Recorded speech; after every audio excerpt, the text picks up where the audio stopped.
Good evening and welcome to Bookmark.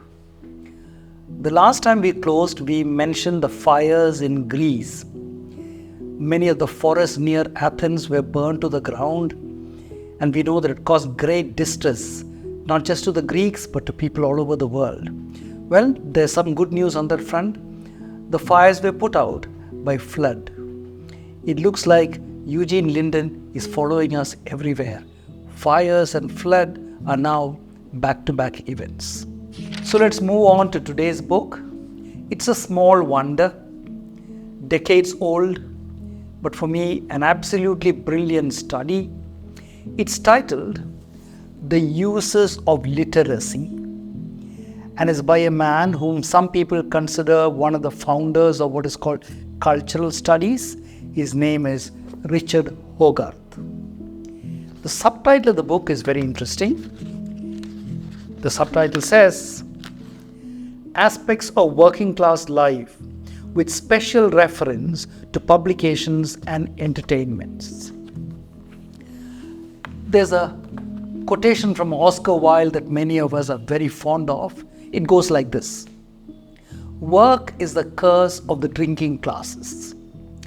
In one sentence, Wilde had once again come up with what many people thought was the essence of what it meant to be working class. But if you look more closely at what people like Richard Hoggart tell us, you will realize that Wilde was speaking from an upper class privileged point of view, and that these people were guilty of having certain archetypal views or views about the working class which experience would not bear out. And their idea was that the working class were, generally speaking, lazy, violent, dishonest, drunken, yes, very important, criminally inclined, promiscuous, and generally leading parasitic lives, fleecing or stealing things from those who were better off. And this is a stereotype that a lot of people in the middle class and upper classes have never challenged. And one of the biggest or the best ways of challenging it was to study this culture and to publish works about it. And one of the leading works that did that was Hoggart's book that we are going to look at. Hoggart paints a very, very different picture of the working class. They're not lazy and violent and,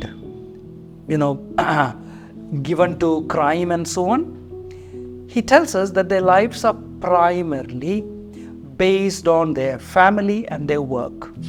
In other words, love and work are their most important values. And of the two, work probably comes first. For any working class man, he says, there is nothing as important as the work that he does. Now remember, he is working class, which means that for the work that he does, he is paid not a salary. In that case, he would be a member of the middle class. He is paid a wage. But a working class man who doesn't have a job really suffers from a crisis of self-confidence. It is their work that defines them, and they're proud of their work. But their lives depend not only on the work, it depends on their family and the locality and the neighborhood and relatives and friends. And Hoggart takes a very close, detailed look at all these things. And the picture he paints is a wonderful picture of a people who are close-knit and are defined primarily by an oral culture. He stresses that because, as we saw, he says that he's taking a look at what uses the working class are putting literacy to. Remember, by the time this study was conducted, that is in the late 40s and early 50s, these people, that is the working class, had already been literate for 2 or 3 generations. And that is the focus of his attention. But what he tells us is that they had a very strong oral culture. He has sections where he reports on the proverbs, the stories, the expressions, and so on that they constantly use. And this has multiple functions. One of the thing is their moral sense is often not just conveyed through these expressions and so on, but it is also a way of ringing in everybody within the circle of the working class to ensure that the values of the working class are observed by everybody.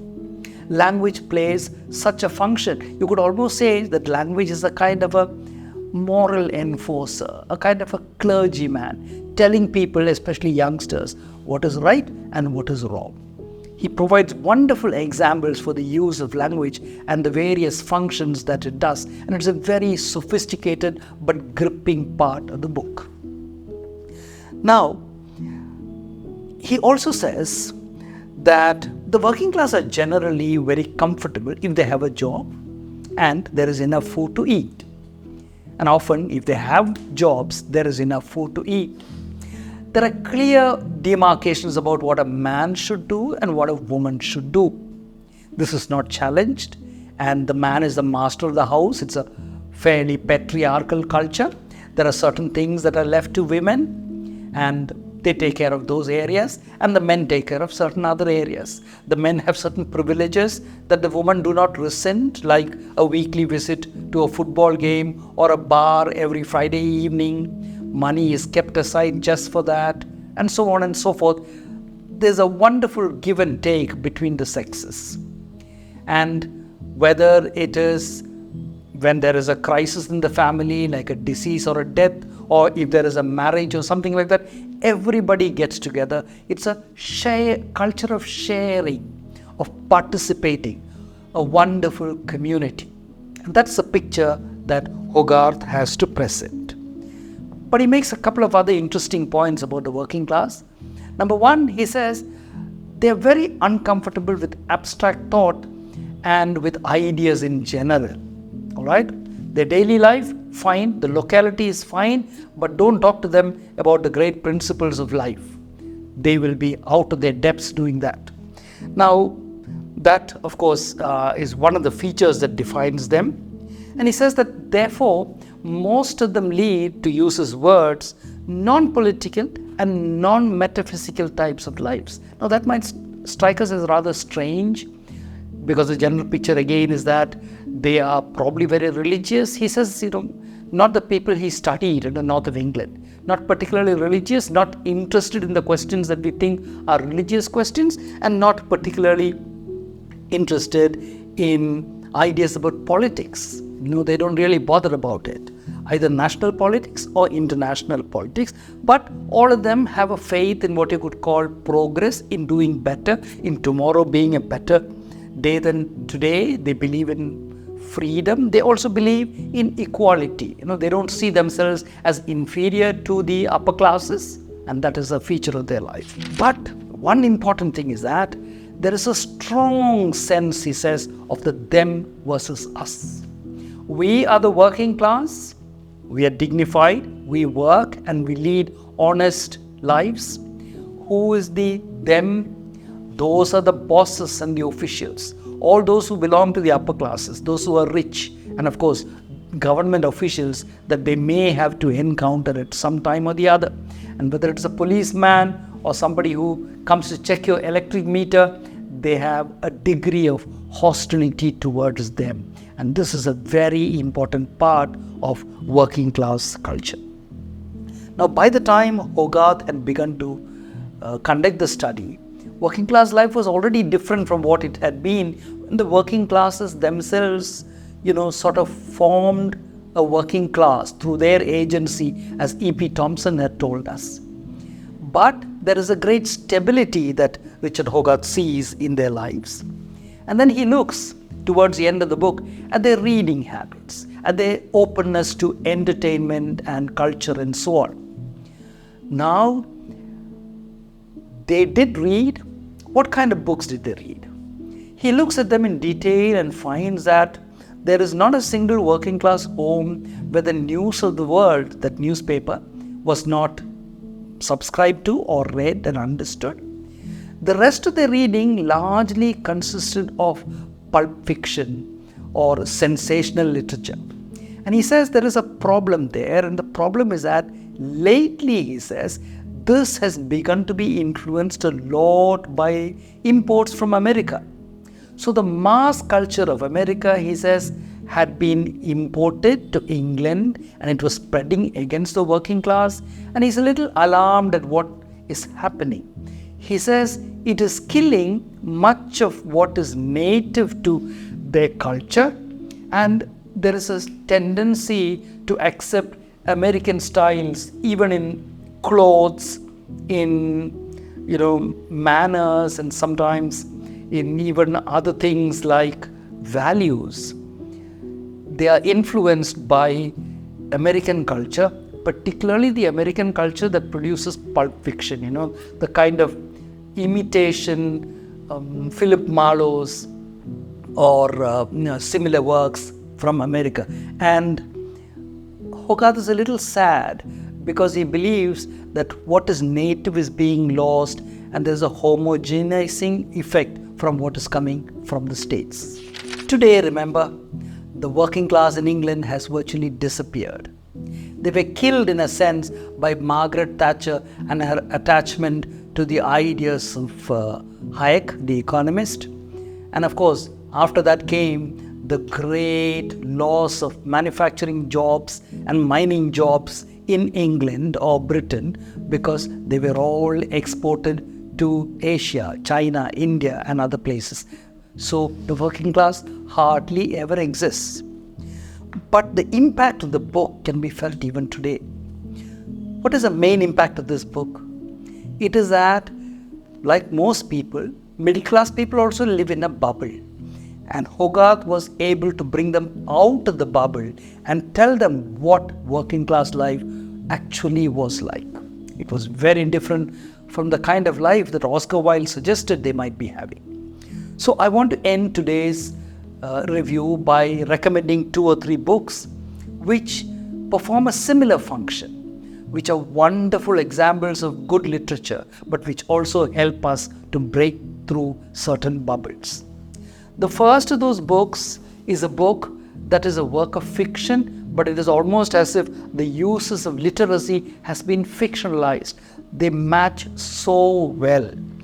The book is the famous book titled The Loneliness of the Long Distance Runner, and it was written by a working class man from the very same place where Hoggart did his research, Nottingham, and it was a bestseller and a trendsetter at one time. The next book I want to mention is a book by a lady called Ayaan Hirsi. This is her autobiography titled Infidel, My Life. She was born and brought up in North Africa in a strictly religious home. She moved to what we will call the Middle East. Later she moved to Europe. She even became a legislator in Holland. And then there was some political trouble because of her views. She was forced to leave Holland. Even the liberal Dutch could not, protect her from religious fanatics who wanted to kill her. And she was forced to leave the place, and now she resides, we are told, in secret and under armed protection in America. Brilliant book, Infidel by Ayaan Hirsi, which brings me to the last of my recommendations. This is a book I really respect and love. It's written by Aparna Vaidik, and Vaidik's book is titled My Son's Inheritance, A Secret History of Lynching and Blood Justice in India.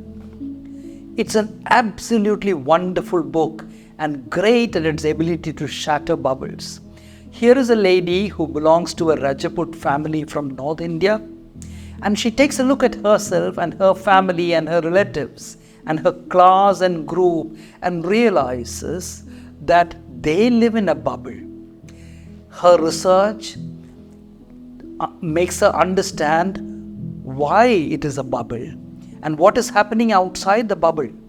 And it is when she encounters these horrible realities that she understands that to understand this country, India, we also need to understand the phenomenon of lynching and the history of lynching. Brilliant book. Read these. If you can, read all of them. Keep reading, and occasionally we will think of the fires and the floods. Thank you very much.